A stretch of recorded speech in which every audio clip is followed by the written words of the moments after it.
ပိုပဲပေါ့ကိုဖေဝင်းရဲ့တားခမညာနဲ့စိတ်ထိခိုက်နေရှာမှာပါဟိုမင်းကာစီလို့ပြင်စမ်းမနဲ့မင်းတို့ဒီကောင်ပြက်စီးနေတာ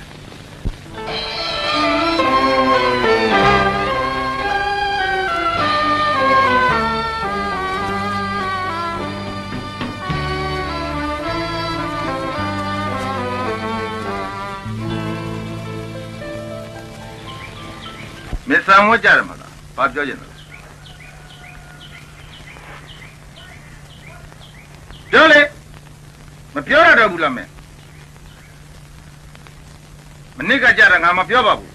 ဒီကြောင့်လက်ချောကြတာကိစ္စမသိရပါတယ်ဒါပေမဲ့ဒီနေ့ကြတာမင်းကငါခွင့်မလွတ်နိုင်ဘူးငါမင်းအဲ့ဒီတော့မင်းကြောင်းမနေနဲ့တော့ကြောင်းမနေနဲ့သူများအိမ်မှာသွားပြီးမင်းကျွန်းခါကမောင်ကြရှိမောင်းပေးလိုက်ရေဒီယိုပညာရှိပြင်ပေးလိုက်သမင်းညာဟင်းရစားခွဲကြောင်စားပတ်စံတပြားမှမရပဲနဲ့သူများခိုင်းတာလုပ်တဲ့ကောင်ကျွန်းသဖောက်မြို့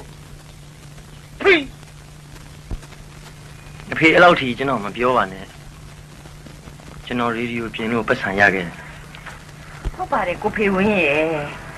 ရှင်အလုပ်အကင်အဆင်မပြေတဲ့အမိ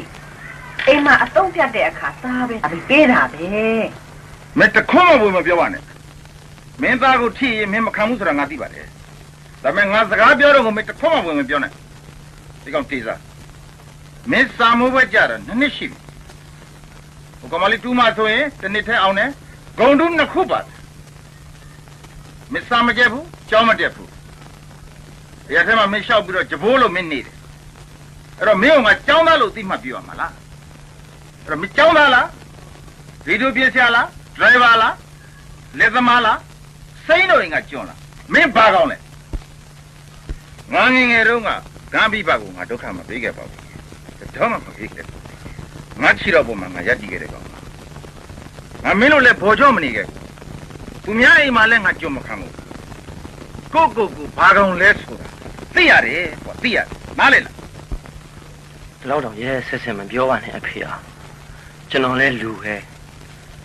လူဆိုတာလူတယောက်အနေနဲ့ကိုယ့်အရေးချင်းကိုရှိရတာကြီးပဲတခြားလူတွေအောင်တယ်လို့ကျွန်တော်လည်းအောင်နေတယ်တခြားလူတွေကြီးပွားတယ်လို့ကျွန်တော်လည်းကြီးပွားခြင်းတယ်ဒါပေမဲ့ကျွန်တော်တို့ကဘဝအခြေအနေချင်းမတူဘူးမတူတာကိုရှင်းပြီးပြောလို့မရဘူးအဖေရဲ့နေစမောင်ဘာမတူတာတော့ဒီစာအုပ်ပဲဖတ်တယ်ဒီမေးကိုမဖြေရတာဒူးမလို့ကောင်မလေးကတနေ့ထဲအောင်ခဲ့လို့ရှိရင်မင်းနည်းနည်းဖြေတယ်ကွာဘာဖြစ်လို့မအောင်မှာတော့ဒါလူလားဒါယောက်ျားလား